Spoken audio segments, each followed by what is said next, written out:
ராஜேந்திர சோழன் அப்படின்னு சொல்லும்போது என்ன பிம்பம் உங்களுக்கு? ராஜேந்திர சோழன் காலத்தில் தெற்காசிய நாடு முழுவதையும் ஒரு தெற்காசிய வீரன் இப்படி உலக அளவுல போய் தன்னுடைய வெற்றியை நிலைநாட்டது. இந்த வணிக தொடர்புக்கு என்ன என்ன இடையூறு வருகிறதோ அந்த இடையூறுகளை எல்லாம்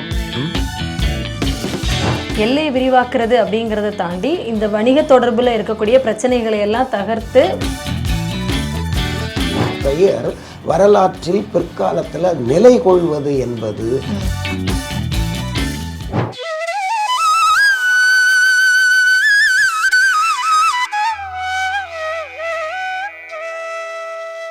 முப்பாட்டன் டைரி நேயர்கள் அனைவருக்கும் வணக்கம்.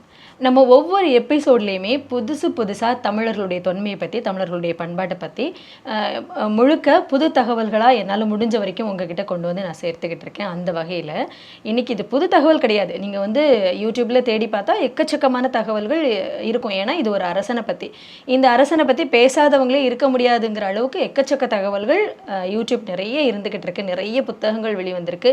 இருந்தாலும் இன்றைக்கி இவரை பற்றி இன்னும் தெரிஞ்சிக்கிறதுக்கு சுவாரஸ்யமான பல தகவல்களை தான் நம்ம வந்து திரு முகிலை ராசபாண்டியன் அவர்கள்கிட்ட கேட்டு தெரிஞ்சுக்க போகிறோம்.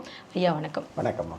ஐயா, நான் வந்து ஒரு அரசனை பற்றி தான் அப்படிங்கிறது சொல்லிட்டேன். ஆனால் எந்த அரசன் அப்படிங்கிறத நான் சொல்லலை. ஆக்சுவலி ராஜேந்திர சோழனை பற்றி நம்ம உரையாடலாம் அப்படிங்கிற முடிவு தான் நம்ம எடுத்திருந்தோம்.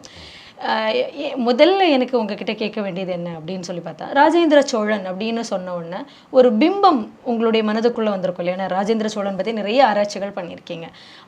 உங்களுடைய மனதில் ராஜேந்திர சோழன் பற்றி குறிப்பாக ஆராய்ச்சி பண்ண ஒரு ஆராய்ச்சியாளர் அப்படிங்கிற ஒரு அளவில் என்ன பிம்பம் நீங்கள் கட்டமைச்சு வச்சுருக்கீங்க ராஜேந்திர சோழனுக்கு?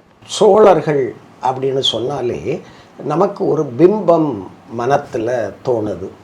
அதாவது இவர்கள் நகர நிர்வாகத்தை சிறந்த முறையில் அறிமுகப்படுத்தியவர்கள் அப்படிங்கிற ஒரு பிம்பம் நமக்கு இருக்குது. நீர்ப்பாசன வசதியை செய்ய வேண்டும் அப்படிங்கிற ஒரு செயல்பாட்டிற்கு முன்னோடிகளாக இருந்தவர்கள் அப்படிங்கிறது நமக்கு தெரியுது. இதை தாண்டி இவங்க மிகப்பெரிய கடற்படையை வைத்திருந்தவர்கள். கடல்வழி போக்குவரத்தின் வழியாக பிற நாடுகளோடு வணிக தொடர்பு, அந்த வணிக தொடர்புக்கு யாரெல்லாம் தொந்தரவு கொடுக்கறாங்களோ அவங்களையெல்லாம் அடக்கி கைப்பற்றுதல், இது சோழர் அப்படின்னாலே நமக்கு வரக்கூடிய பிம்பம்.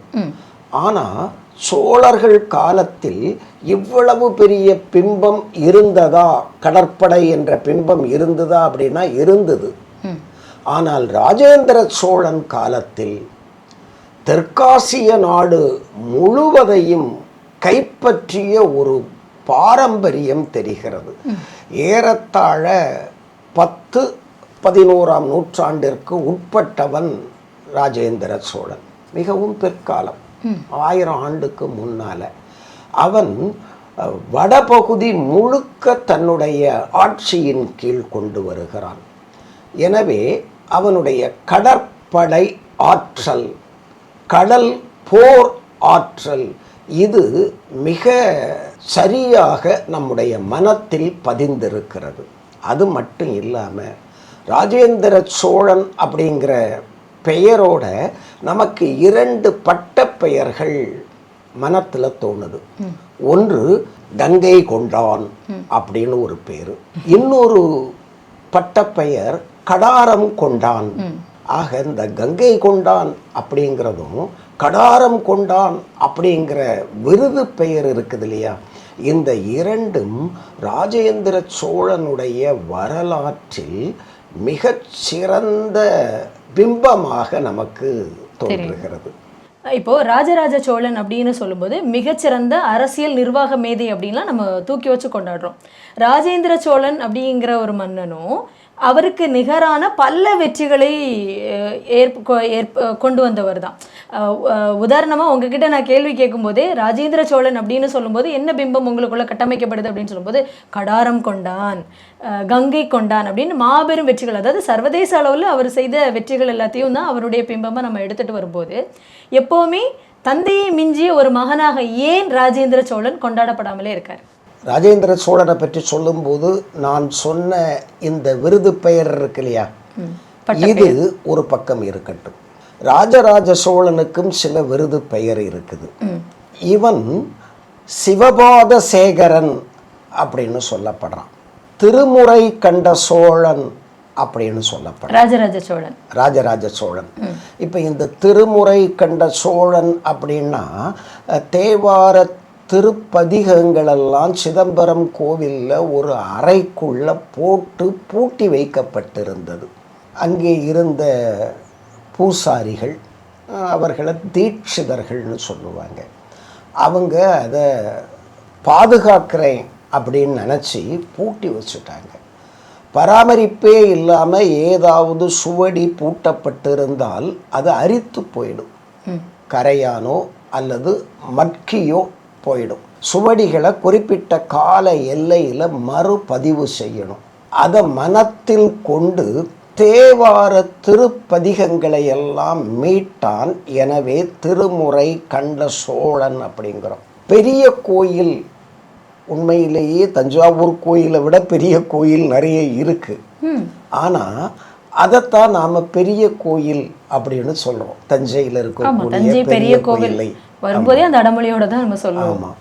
அதற்கு காரணம் என்ன அப்படின்னா, தஞ்சாவூர் பகுதியில் மலையே கிடையாது. இந்த மலை இல்லாத பகுதியில் ஒரு பெரிய கற்கோயிலை கட்டினான். அதனால அவனை பெரிய கோயில் கட்டியவன் சிவபாத சேகரன் அப்படின்னு சொல்லுவாங்க. இன்னும் ஒன்று, அந்த லிங்கத்தை பார்த்தீங்க அப்படின்னா வேற எந்த கோயில்லையும் இல்லாத அளவுக்கு மிகப்பெரிய சிவலிங்கமாக இருக்கும். இன்னொரு சிவலிங்கம் அதை விடவும் கொஞ்சம் சின்னதாக பெருசாக இருக்கும்.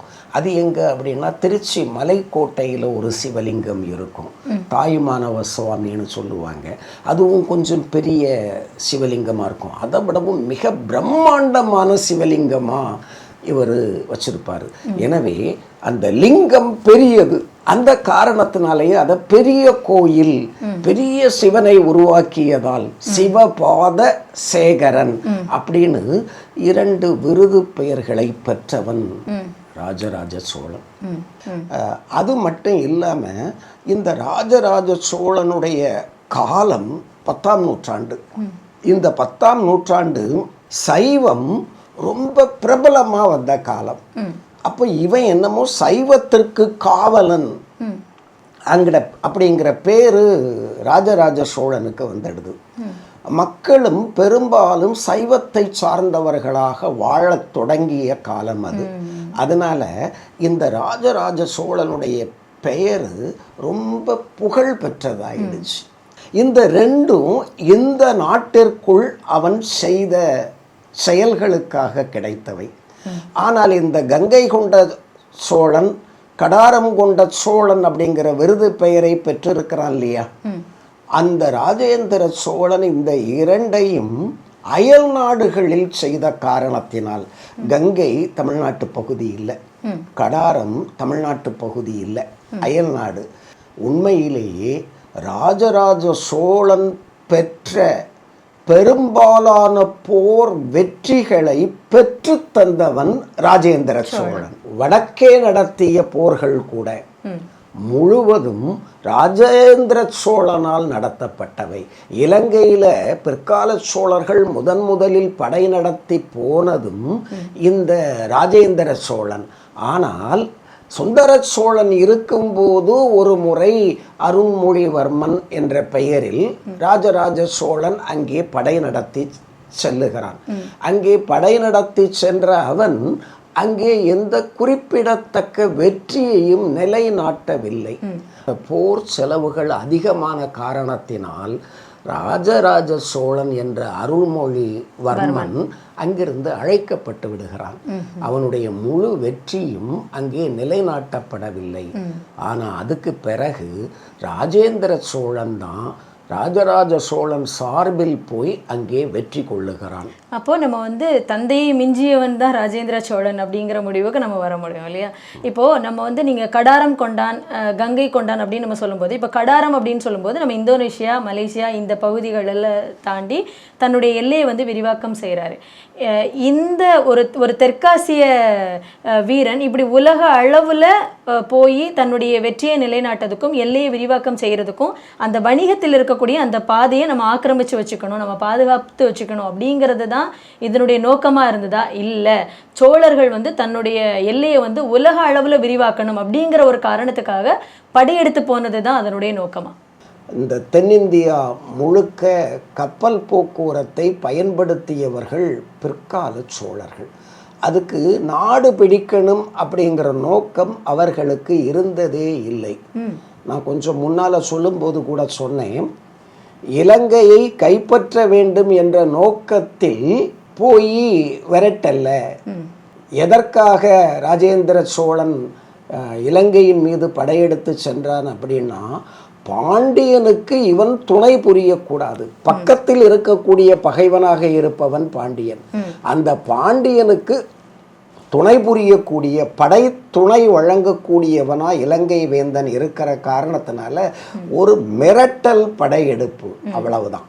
ஆனால் அந்த மிரட்டல் படையெடுப்பின் போது தன்னுடைய படை தளபதி ஒருவனை அங்கே நிறுத்தி விட்டு வருகிறார். இலங்கையில் உள்ள நிர்வாகத்திற்காக ஒரு படை தளபதியை நிறுத்தி விட்டு வருகிறான் ராஜேந்திர சோழன். இந்த காலகட்டத்தில் தமிழ்நாட்டில் உள்ளவர்கள் தெற்கு ஆசிய நாடுகளோடு நெருங்கிய வணிக தொடர்பு வைத்திருக்கிறார்கள். இலங்கையோடும் நெருங்கிய வணிக தொடர்பு வைத்திருந்தார்கள். இப்போ இந்த ஒரு படை தளபதியை இலங்கையில் நிறுத்திக்கிட்டு வந்தார் இல்லையா ராஜேந்திர சோழன், இந்த படை தளபதியினிடம் இருந்த வலிமை போதல்ல. ஏற்கனவே தோற்ற இலங்கை வேந்தன் இந்த படை தளபதியை தாக்கி அவனை வீழ்ச்சி அடைய வைக்கிறான். இதன் மூலமா தமிழக வணிகர்களுக்கு தொந்தரவு ஏற்படுகிறது. இந்த வணிக தொடர்புக்கு அந்த இலங்கை வேந்தன் தொந்தரவு கொடுத்த காரணத்தினால் மீண்டும் இலங்கைக்கு படையெடுக்கிறான் ராஜேந்திர சோழன். இது இலங்கையை கைப்பற்ற வேண்டும் என்ற நோக்கத்தில் அல்ல, கீழை நாடுகளோடு மிகச்சிறந்த வணிக தொடர்பை இந்த வணிகர்களுக்கு கொடுக்க வேண்டும், பாதுகாப்பை கொடுக்க வேண்டும். அது மட்டும் இல்லாமல் கடல் கடம்பு அறுத்தல் அப்படின்னு சொல்லுவாங்க.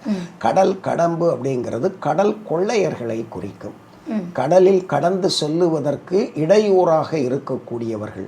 அப்படிப்பட்ட கடம்பர்களை ஒழிக்க வேண்டிய கட்டாயமும் இந்த ராஜேந்திர சோழனுக்கு இருந்தது. இந்த காலகட்டத்தில் நம்முடைய தமிழ் வணிகர்கள் கூட்டம் கூட்டமாக 500 பேர் 1000 பேர் இப்படி வணிகர்கள் சென்றிருக்கிறார்கள். இந்த தகவல்களை திருவாலங்காட்டில் கிடைத்த செப்பேடு நமக்கு தெரிவிக்கிறது. அதை போல புதுச்சேரியில் உள்ள ஒரு புகழ் மாலையும் நமக்கு தெரிவிக்கிறது. இந்த 500 பேர் 1000 பேர் சென்று வணிகத்தை நடத்திய காலகட்டத்தில் அவர்கள் இலங்கைக்கு செல்வது, இந்தோனேஷியாவுக்கு செல்வது, தாய்லாந்துக்கு செல்வது, கம்போடியாவுக்கு செல்வது, பர்மாவுக்கு செல்வது, மலேசியாவுக்கு செல்வது என்று இந்த தெற்காசிய நாடுகள் அனைத்தோடும் வணிக தொடர்பு வைத்திருக்கிறார்கள். இந்த வணிக தொடர்புக்கு என்ன என்ன இடையூறு வருகிறதோ அந்த இடையூறுகளை எல்லாம் போக்க வேண்டிய கடமை மிகப்பெரிய கடற்படையை வைத்திருந்த சோழனுக்கு இருந்திருக்கிறது. அதனால இவன் என்ன பண்ணியிருக்கிறான், முதல்ல அந்தமான் நிக்கோபார் தீவுகளை கைப்பற்றி இருக்கிறான்.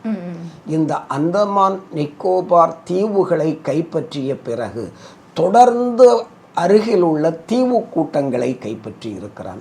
இந்த தீவு கூட்டங்களை எல்லாம் இப்படி போய் கைப்பற்ற வேண்டிய தேவை என்ன? வணிகர்கள் நேரே ஒரு குறிப்பிட்ட இலக்கை நோக்கி பயணம் செய்ய மாட்டார்கள். போகிற பாதையில் எங்கே எங்கேயெல்லாம் வணிகம் செய்ய முடியுமோ அங்கேயெல்லாம் வணிகம் செய்வார்கள்.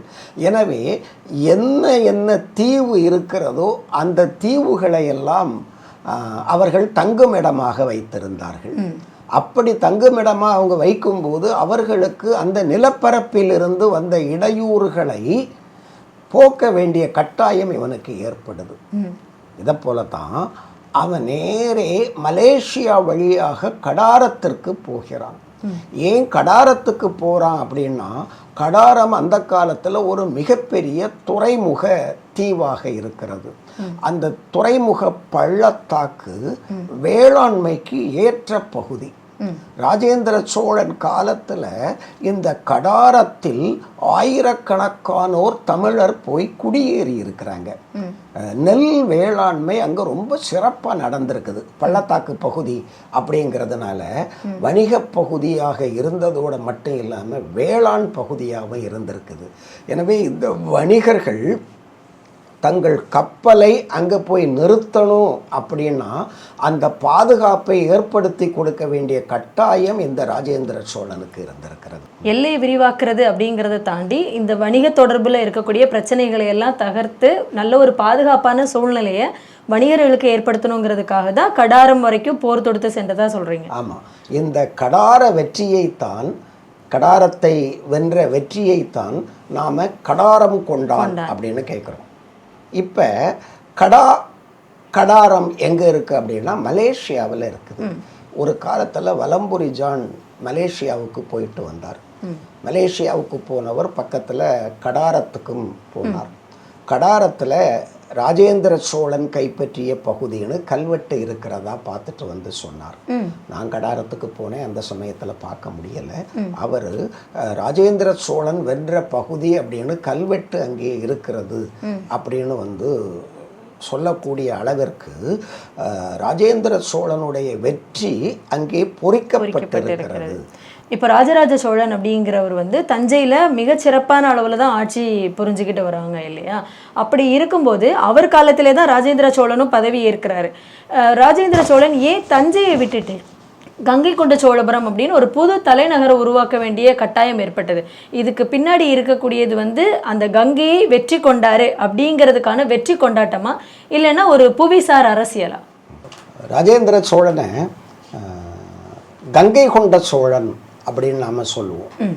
அதுக்கு காரணம் என்ன அப்படின்னா, பர்மா பகுதியில் இப்போ இருக்கக்கூடிய பர்மா, இப்போ மீண்டும் அதை மியான்மர்னு சொல்ல ஆரம்பிச்சிட்டாங்க. அந்த பர்மா பகுதியில் கப்பல் படையில் போய் வெற்றி கொண்ட காரணத்தினால், பர்மாவை வெற்றி கொண்ட காரணத்தினால் கங்கை கொண்டான் அப்படின்னு நாம் சொல்லுவோம். நமக்கு சாதாரணமாக கங்கை அப்படின்னா உத்தரப்பிரதேசத்தில் தான் கங்கை அப்படிங்கிறது போல தோணும். பர்மாவிலும் கங்கை தான். அதனால தான் கங்கை பகுதி அந்த காலத்தில் பர்மா பகுதி மிக விரிந்து பறந்து இருந்தது. மியான்மர் பகுதி அந்த கங்கையை வெற்றி கொண்ட காரணத்தினால், பர்மா பகுதியை வெற்றி கொண்டு தன்னுடைய ஆட்சியையே நாட்டினான், பாதுகாப்பாக ஆட்சியை நாட்டினான். எனவே இந்த கங்கை வெற்றியை அவன் கொண்டாட விரும்பினான். அதுக்காக ஒரு புதிய நகரத்தை நிர்மாணிக்க வேண்டும் அப்படிங்கிற எண்ணம் அவனுக்கு வருது. அதுக்கு காரணம் தஞ்சாவூரில் நிறைய குழப்பங்கள் இருக்குது. குறுநில மன்னர்களுடைய ஆதிக்கம் ரொம்ப அதிகமாக இருக்குது. குறிப்பாக பழுவேட்டரையர்கள், சம்புவரையர்கள், இவர்களுடைய ஆதிக்கம் எல்லாம் ராஜராஜ சோழன் காலத்துக்கு முன்னாலேயே அதிகமாக இருக்குது. தஞ்சாவூர் அரண்மனையாக இருக்கிறதுக்கு முன்னால் பழையாறை அரண்மனையாக இருந்தது. சுந்தர சோழன் காலத்தில் தஞ்சாவூர் ரொம்ப பிரபலமாகுது. எனவே தன்னுடைய தலைநகரத்தை அதே இடத்தில் வைத்துக்கொள்வது நல்லதல்ல அப்படின்னு நினச்சி கங்கை கொண்ட சோழபுரம் அப்படின்னு ஜெயங்கொண்டம் பகுதியில், இப்போ கூட அதை உட்கோட்டை அப்படின்னு சொல்லி ஒரு அரண்மனையையும் கட்டுகிறான். அங்கே ஒரு கோவிலையும் கட்டுகிறான். கங்கை கொண்ட சோழபுரம் சிவன் கோயில் ஏறத்தாழ தஞ்சாவூர் பெரிய கோவில் போலவே இருக்கும். ஆனால் தஞ்சாவூர் பெரிய கோயிலில் இருக்கக்கூடிய கட்டுமான நுணுக்கம் கொஞ்சம் இங்கே குறைவாக இருக்கும். அதோட ஒரு நுணுக்கத்தை இங்கே வச்சுருப்பாங்க. சிவலிங்கத்தின் மேல் இரவில் ஒளி தெரியும்படியாக சந்திரகாந்த கல் அப்படிங்கிற கல்லை பதித்து வைத்திருப்பார்கள். இது இந்த ஜெயங்கொண்ட சோழபுரம்னு சொல்லக்கூடிய கங்கை கொண்ட சோழபுரம், அதை ஜெயங்கொண்ட சோழபுரம்னு சொல்லுவாங்க.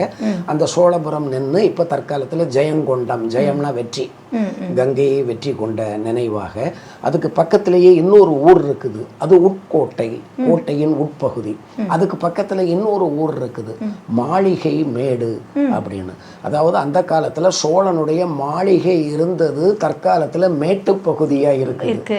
அதனால மாளிகை மேடு, உட்கோட்டை, கங்கை கொண்ட சோழபுரம் இது எல்லாமே இவன் நிர்மாணிக்கிறான். ஆனாலும் ராஜேந்திர சோழனால் முழுமையாக அந்த கங்கை கொண்ட சோழபுரம் என்ற நகரத்தை நிர்மாணிக்க முடிந்ததா அப்படின்னா அது ஏதோ ஒரு தடையில் முழுமையாக நிறைவடையலை. நீங்கள் கங்கை கொண்ட சோழபுரம் கோவிலுக்கு போய் பார்த்தீங்கன்னாலே உங்களுக்கு தெரியும், அந்த கோவில் பல இடங்களில் முழுமை பெறாமல் அப்படியே முடிக்கிற லெவலில் இருக்கும். வள்ளுவர் கோட்டத்தை கட்டும்போது விரைவாக கட்டி முடிக்க வேண்டிய கட்டாயம் வந்தது போல இந்த கோவிலையும் ரொம்ப விரைவாக கட்டி முடிக்கணும் அப்படிங்கிற ஒரு கட்டாயம் ராஜேந்திர சோழனுக்கு வந்திருக்கிறது. எனவே அந்த நிர்மாண பணி முழுமையடையாத காரணத்தினால தான் அந்த கோட்டையாகட்டும் மாளிகை மேடாகட்டும் சீக்கிரமாக மணல் மேடாக மாறி இருக்குது. அது அந்நிய படையெடுப்பு காரணமா அல்லது என்ன காரணம் அப்படிங்கிறது நமக்கு தெரியலை. ஏன்னா இந்த ராஜேந்திர சோழன் காலத்தில் பல மத கருத்துக்கள் அதிகமாக வந்ததுனால மதவாதிகள் எப்போதும் மன்னனுக்கு வேண்டியவர்களாகத்தான் இருப்பார்கள் அப்படின்னு நாம் உத்தரவாதம் கொடுக்க முடியாது. அவர்கள் பல சிந்தனையை சேர்ந்தவர்களாக இருப்பாங்க. திடீர்னு அவங்க கட்சி மாறி மன்னனுக்கு எதிரான நடவடிக்கைகளையும் செய்யக்கூடியவர்களாக இருப்பார்கள். ராஜராஜ சோழனை போன்ற பெரிய பக்திமான் ராஜேந்திர சோழன் அப்படின்னு சொல்றதுக்கு கிடையாது. அதோட இவனுடைய போர்க்காலம் முழுக்க தெற்காசிய கடல்களில் கழிந்த காரணத்தினால் இங்கே நிர்வாக சீர்கேடு ஏற்பட்டிருக்கலாம். எனவே அந்த கங்கை கொண்ட சோழபுரத்தை அவனால் முழுமையாக நிர்மாணிக்க முடியவில்லை. தஞ்சாவூருக்கு மாற்றாக அவன் அதை உருவாக்க நினைத்தான். ஆனால் அது அவனால் அந்த அளவிற்கு முடியவில்லை. இன்றும் தஞ்சாவூர் தான் நிலை பெற்ற இடமாக இருக்குது. காரணம் என்ன அப்படின்னா சோழர்களுக்கு பின்னால் வந்த நாயக்கர்களாகட்டும் மராட்டியர்களாகட்டும் இவர்கள் எல்லோரும் தஞ்சையை தலைநகராக்கி ஆளத் தொடங்கினார்கள். எனவே இப்படிப்பட்ட பிற்காலத்தில் வந்த நாயக்கர்களாக இருக்கலாம் அல்லது மராட்டியர்களாக இருக்கலாம், அவர்களுடைய காலத்தில் இந்த கங்கை கொண்ட சோழபுரம் அழிக்கப்பட்டிருந்தாலும் புறக்கணிக்கப்பட்டது நல்லது. இப்போ ராஜராஜ சோழன் அளவுக்கு ராஜேந்திர சோழன் பக்திமான் கிடையாது அப்படின்னு சொல்லி சொல்றீங்க. ஆனா அந்த சோழ கங்கம் அப்படிங்கிற அந்த ஏரியை வெட்டும்போது கங்கை தண்ணியை எடுத்துட்டு வந்து அந்த சோழ கங்கத்துல வந்து அவர் கலந்தார். அந்த தண்ணியை அந்த குடங்குடமா கொண்டு வந்து அதுல ஊத்துனாங்க அப்படிங்கிற மாதிரியான செய்தியும் இருக்கு. அப்படின்னா அதுக்கு பின்னாடி ஆன்மீகம் அப்படிங்கிறதுலாம் இல்லையா? வெற்றி காரணமா அதனுடைய வெற்றியினுடைய நினைவு சின்னமா தான் அந்த ஜோழகங்கம் ஏரியில வந்து அந்த கங்கை நீரை ஊத்துனாரா என்ன?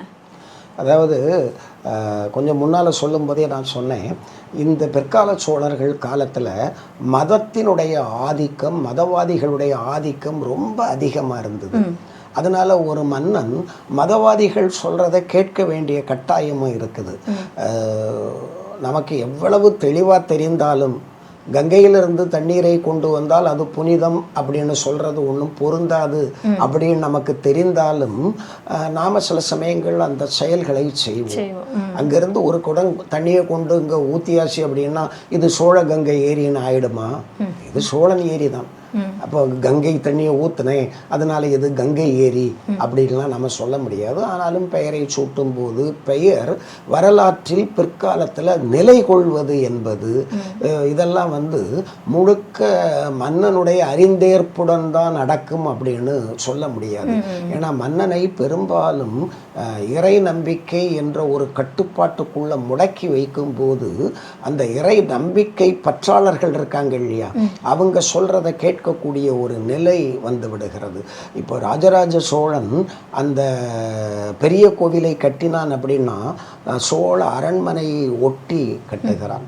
அந்த காலத்தில் கோவிலை பெரிதாக மிகப்பெரிய கோட்டை மதில்களோடு கட்டுறதனுடைய காரணம் என்ன அப்படின்னா, மன்னன் சிக்கலான நேரத்தில் தப்புவதற்கான வழியை கோவிலிலிருந்து அரண்மனை வரை ஏற்படுத்தி இருப்பான். அந்த கோவில் கட்டுறது வந்து வெறும் பக்தி ஆன்மீகம், அதை தாண்டி பாதுகாப்பாகவும் அது கருதப்படும்.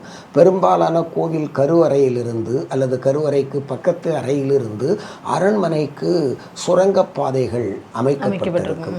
அந்த பாதுகாப்பு கருதி தான் அவன் அப்படி அமைக்கிறான். ஆனால் இந்த கங்கை கொண்ட சோழபுரம் அப்படிப்பட்ட பாதுகாப்புகளை கொண்டது அல்ல. எனவே ராஜராஜ சோழனே பக்தியில் சிறந்தவனாய் காட்டப்படுகிறான். இருந்தானா இல்லையான்னு நமக்கு தெரியாது. அதற்கு பின் வந்த ராஜேந்திர சோழன் ராஜராஜ சோழன் அளவிற்கு பக்தியில் ஈடுபடலை அப்படின்னாலும் காலச்சூழல் அவனை அப்படித்தான் செய்ய வைத்திருக்கு. அதாவது மிகப்பெரிய பிரம்மாண்ட அளவில் எல்லையை விரிவாக்குனது அப்படிங்கிறது ராஜேந்திர சோழன். சோழர்களுடைய அழிவுக்கு இந்த ராஜேந்திர சோழன் இப்படி எல்லையை விரிவாக்கிக்கிட்டே போனது, அதனால எதிரிகளை சம்பாதிச்சது தான் காரணமா?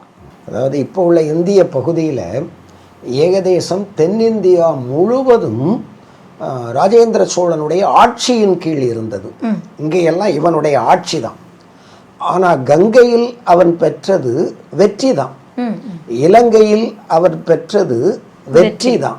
மலேசியாவில் கடாரத்தில் அவன் பெற்றது வெற்றி தான். இதே போல தாய்லாந்து, இதே போல இந்தோனேஷியா, கம்போடியா, இந்த பகுதிகளில் எல்லாம் இவன் பெற்றது வெற்றி தான். அங்க தன்னுடைய எல்லையை விரிக்கவில்லை. அதனால் இவனுடைய எல்லை என்பது தென்னிந்தியா முழுக்க, இலங்கையும் சேர்த்து. இலங்கையில் ஒரு பெரும் பகுதி இவனுடைய கட்டுப்பாட்டுக்குள்ளேயே இருந்திருக்கிறது. ஆனாலும் பௌத்த மத சுயாட்சிக்காக பல செயல்களை விட்டு கொடுக்க வேண்டிய நிலைக்கு ராஜேந்திர சோழன் தள்ளப்பட்டிருக்கிறான். எனவே இவன் தன்னுடைய நிலப்பரப்பை இப்படி பெரிதாக்கிய காரணத்தினால் நிர்வாகம் செய்ய முடியாமல் தோற்றான் அப்படிங்கிறது பொருந்தாது. எப்பவுமே ஒரு மன்னனுடைய வெற்றி என்பது ராஜேந்திர சோழன் காலத்தோட முடியலை. அதுக்கு பிறகு இரண்டாம் ராஜராஜன் வர்றான். ராஜேந்திர சோழனுக்கு அடுத்து இரண்டாம் ராஜராஜன், அப்புறமா இரண்டாம் ராஜேந்திரன், குலோத்துங்கனை தொடர்ந்து வாரிசு. அது ஒரு 200-300 ஆண்டுகளுக்கு தொடர்ந்து சோழர் பரம்பரை போய்கொண்டிருக்கிறது. இந்த சோழர் பரம்பரை தொடர்ந்து போய்கொண்டிருக்கிற காலத்திற்கு பிறகு பாண்டியர்கள் மீண்டும் எழுச்சி பெறுகிறார்கள். பிற்கால பாண்டியர்கள் எழுச்சி பெறுகிறார்கள். இந்த பிற்கால பாண்டியர்களுடைய எழுச்சி வன்மமான எழுச்சி. சோழர்களை வீழ்ச்சி அடைய செய்ய வேண்டும் என்பது அவர்களுடைய இரத்தத்திலேயே ஊறிப்போன குறிக்கோளாக இருக்குது. அவர்களும் தமிழ் மன்னர், இவர்களும் தமிழ் மன்னர். அப்படிப்பட்ட எண்ணத்தை தாண்டி சோழ வம்சம், பாண்டிய வம்சம் அப்படிங்கிற ஒரு எண்ணத்தில் இவர்களை வெற்றி கொள்ளக்கூடிய அளவிற்கு ஆற்றல் கொண்டவர்களாக பிற்கால பாண்டிய மன்னர்கள் மாறுகிறார்கள். இதே காலகட்டத்தில் ஒரு 16ஆம் நூற்றாண்டு வாக்கில் நாயக்கர்களுடைய ஆட்சி இந்த பாண்டியர்களை வீழ்ச்சி அடைய செய்கிறது. பாண்டியர்களுடைய வீழ்ச்சி காலத்தில் நாயக்கர்கள் சோழர்களையும் வீழ்ச்சி அடைய செய்கிறார்கள். அந்த காலகட்டத்தில் மதம் அப்படிங்கிற ஒரு எண்ணம் நம்ம மேலே ரொம்ப திணிக்கப்படுது. ஏன் அப்படின்னா, இந்த மதுரை சுற்றி உள்ள பகுதிகளை வெற்றி கொண்டவன் மாலிக் காஃபூர் அப்படிங்கிற ஒரு இஸ்லாமிய படைத்தளபதி. இந்த இஸ்லாமிய படைத்தளபதி இஸ்லாமியன் என்ற கருத்தை கற்பித்து இவனை நாம் புறந்தள்ள வேண்டும், புறங்காண வேண்டும், வெற்றி கொள்ள வேண்டும் அப்படின்னா அதுக்கு யார் வந்தாலும் பரவாயில்லைன்னு விஜயநகரத்தில் இருந்து ஆந்திரர்களுடைய படையெடுப்பை நாம் ஊக்குவிக்கிறோம். அதனால தான் தமிழ்நாட்டின் பெரும் பகுதி தெலுங்கு பகுதியாக மாறிவிட்டது. அந்த மொழியை பற்றி நினைக்காமல் மதத்தை பற்றி நினைத்த காரணத்தினால் எட்டயபுரம் வரைக்கும், கன்னியாகுமரி மாவட்டத்தில் தான் தெலுங்கு பாதிப்பு விரல் விட்டு எண்ணக்கூடிய அளவுக்கு தான் இருக்கும். தெலுங்கு மக்களையே அங்கே பார்க்க முடியாது. ஆனால் இந்த எட்டயபுரம் வரைக்கும் தெலுங்கு மன்னர்களுடைய ஆதிக்கம் அவ்வளவு அதிகமாக போயிடுச்சு. இந்த நாயக்க மன்னர்களுடைய ஆட்சியும் அதே காலகட்டத்தில் வந்த மராட்டிய மன்னர்களுடைய ஆட்சியும் சோழர்களை பாண்டியரை தொடர்ந்து வீழ்த்தச் செய்தது. அதுக்கு பிறகு அவங்களுடைய வீழ்ச்சி வருது. ராஜேந்திர சோழன் காலத்தில் வீழ்ச்சி கிடையவே கிடையாது. அதுக்கு பிறகு இரண்டாம் ராஜராஜன், இரண்டாம் ராஜேந்திரன், குலோத்துங்கன் அப்படின்னு ஒரு பெரிய சோழர் நீட்சி இருக்குது. அதனால இவன் எல்லையை விரிவு செய்த காரணத்தினால வீழ்ச்சி அப்படின்னு நாம் நினைக்கிறது தவறு. அந்த காலகட்டத்தில் மற்ற பகுதியிலிருந்து வந்தவர்களை மதம் என்ற எண்ணத்தில் நாம் ஈர்க்க தொடங்கிவிட்டோம். அந்த ஈர்ப்பு தான் ராஜேந்திர சோழன் காலத்திலேயே வந்துவிட்டது அப்படின்னு சொன்னேன். நன்றி. அதாவது ராஜேந்திர சோழன் தொடர்பான மிகச் சிறப்பான உரையாடலாக இது இருந்தது. பல தகவல்கள், அதாவது பல அரிதான தகவல்கள். அதாவது நம்மளுக்கு இப்போ கடாரம் கொண்டான் அப்படின்னா நம்மளுக்கு அதுக்கு ஒரு கற்பனை இருக்கும். கங்கை கொண்டான் அப்படின்னா ஓகே, கங்கை நீரை போய் எடுத்து அங்கே உள்ள பகுதிகளெல்லாம் வெற்றி அடைஞ்சு அப்படி கொண்டு வந்த சில கற்பனைகள்லாம் இருக்குல்ல, அதெல்லாம் இன்னைக்கு இந்த உரையாடல் மூலமாக தகர்த்திருக்கோம். பல நல்ல தகவல்களும் ராஜேந்திர சோழன் தொடர்பாக நம்மளுக்கு இன்னைக்கு கிடைச்சது. நன்றி.